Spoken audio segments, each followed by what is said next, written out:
You've taken that critical first step by enrolling for a beginner's class at a pro wrestling training facility. Let's talk about what's in store for you next.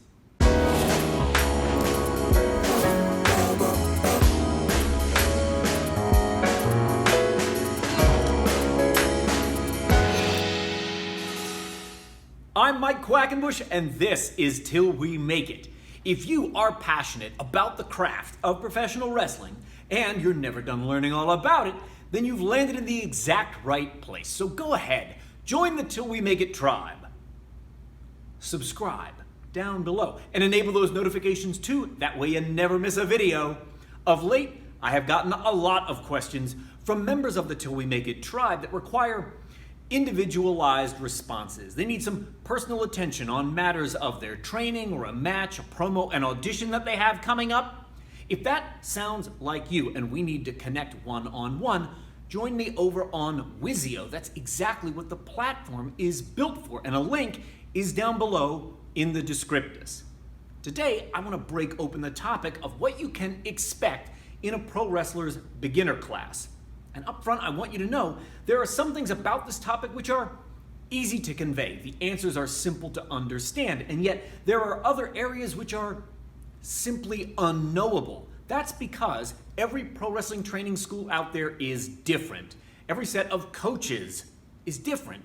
Every student body is different. The culture around the school is different. Sometimes there isn't a uniformity to the answers, and other times there are some kind of generic things that you might expect no matter where you go. And I want to break all of those down for you so that if you're approaching this with a sense of apprehension, maybe we can put some of those anxieties to the side. I feel that we will be menaced by the garage door throughout this whole episode. You have been warned. Okay, to start, I want to talk about some common threads that run through lots of beginner classes at lots of different pro wrestling schools around the world. And stick around to the end of today's video, where I want to give you some insight that might help you manage your expectations about beginner's class. Odds are, the beginner class you're signed up for is gonna start with a whole bunch of stretching. And by necessity, that stretching regimen will be well-rounded. Because you gotta stretch your neck, you gotta stretch your shoulders, you gotta stretch your back, your arms, your legs, etc. It is not as simple as, okay, let's stretch our hamstrings and then dive directly into the class material. Over the years, yoga has been the butt of a lot of jokes behind the scenes in professional wrestling. And over the last 15 years or so, thanks in no small part to DDP, I have seen how yoga's finally been integrated into the stretching regimens you see at pro wrestling training centers everywhere. And the difference that it makes in your dexterity and your conditioning is stark. If you have any concerns about your ability to do the kind of stretching that will take place in your beginner class, well, go take a free class at a local yoga studio. Most of them offer this as a regular promotional deal. If you can survive that, what you do in beginner's class will be a cinch. In addition to all the stretching you're going to be doing, expect a healthy dose of calisthenics in class as well. And some of these will be exercises you probably remember from phys ed class in high school. You're going to be doing push-ups and crunches and squats and burpees. And sometimes these are done just for the sake of warming up the body, but other times coaches will use these to push the beginners just to see where they're at in terms of their cardiovascular conditioning. You might be pushed to the point of failure just to see how much you can possibly take. And yes, mixed in with these calisthenics might be some exercises that are not familiar to you, including some specific to wrestling.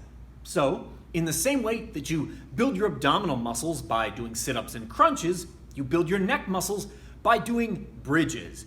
And if you don't have a background in wrestling, well, this is unlikely to be your new favorite exercise on day one, I can tell you that, but over the long term, it's going to help you to build beautiful suplexes as you advance as a wrestler. A pro tip for you.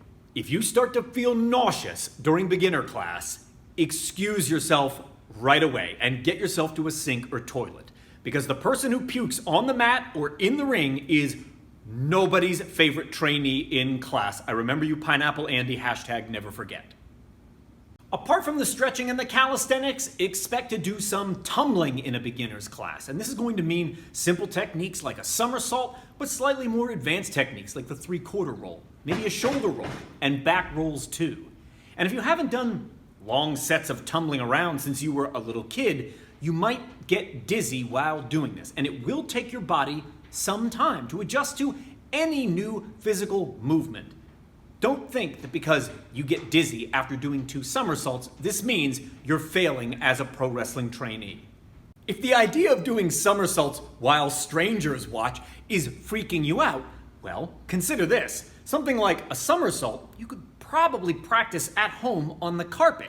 And if you're worried that you're going to look stupid, well, set up your phone and film yourself doing the somersault so you know exactly what you're going to look like. If you show up to class having already conquered that fear, you're going to be ahead of half your training mates anyway.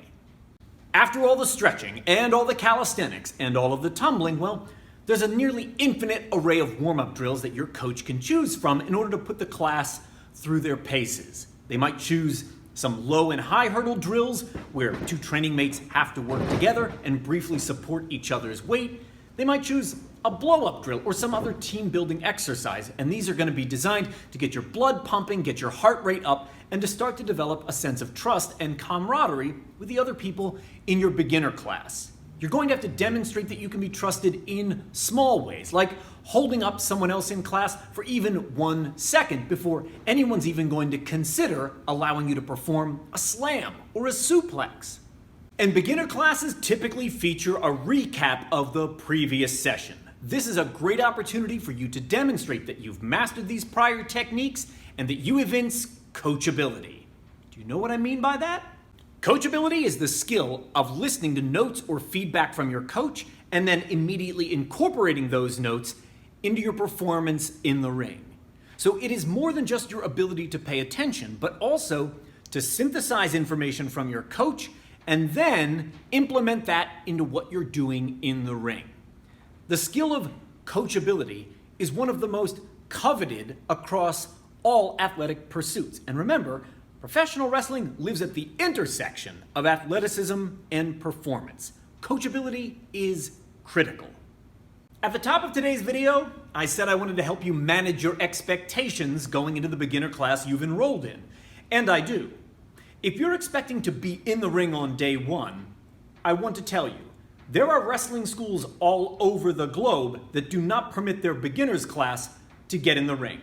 You're going to focus on skills and fundamentals that can be taught out on the floor, maybe down on mats, but not in the squared circle itself. That is a privilege to be earned. And I've absolutely coached at schools where for the first 90 days or even 6 months, the new recruits are not permitted to get in the ring. Only those that evince so much dedication that they outlast that time frame are given the privilege of training between the ropes. And although that is not my personal training philosophy, I absolutely respect it. And just in case, I wouldn't turn up expecting to do rope work in a beginner class because not all pro wrestling schools teach running the ropes as part of their beginner curriculum. And it's virtually unheard of for a beginner session to learn how to climb to the top turnbuckle. That and other things newbies always want to seem to try, like body slams and elbow drops, are rarely part of what goes on in a beginner class. That material comes at a later stage. So if you're showing up on day 1 or day 5 or day 12 thinking that's when you're going to get to show the class the sweet rock bottom that you used to give to Kyle Buskowski on the trampoline after school every day, well, you might want to check that expectation at the door. The chance to learn and demonstrate moves like that is the sort of thing you've got to earn from your coach over time. And let's flip that pancake over for a second. What are you likely to see in a beginner class? Well, you'll almost certainly learn how to fall in the ring, how to take a back bump. And on a maiden voyage, no one is ever ready for how that first bump is going to feel. And you're going to drill hard on this. It is the key fundamental of our art form, so you gotta get good at it. And in an average practice, you're gonna bump way more times than you ever would in a traditional pro wrestling match. But this is to toughen up your body and to engage the anti-fragility of your bones. But make no mistake about it, Those first 6 to 8 weeks of getting bumped around the ring will be sore weeks. And it's almost certain that you're going to come across a bunch of cardiovascular exercises that will leave you short of breath and dripping with sweat and feeling like your legs are made of spaghetti. Expect that your coach, or maybe someone senior to you in the class, is going to run you ragged with drills like that, or maybe even put you in the corner and chop you a few times to see that you're properly inducted into the Magenta Handprint Club. A pro tip about beginner classes. Most pro wrestling beginner classes focus on the physical mechanics of the job. They do not also include performative or structural elements, like the stuff I talk about in my books, 7 Keys and Toolbox. You've got to demonstrate that you can do the physical part of the job before anybody is going to want to hear your character pitch or listen to you cut a promo. So if you're showing up for a beginner class imagining that that's what you're going to be doing, maybe revise those expectations a tad. If you've recently started a beginner class at a pro wrestling training center, tell us what you've been learning down below in the comments. Share a bit of your journey with us. And if you need to get prepared for day 1 of training, click on the video appearing over here right now, which is about exactly that. Or follow the link to my Patreon. Join our community, become part of our Discord, and get access to tons of exclusives that you'll never find here on the YouTube channel.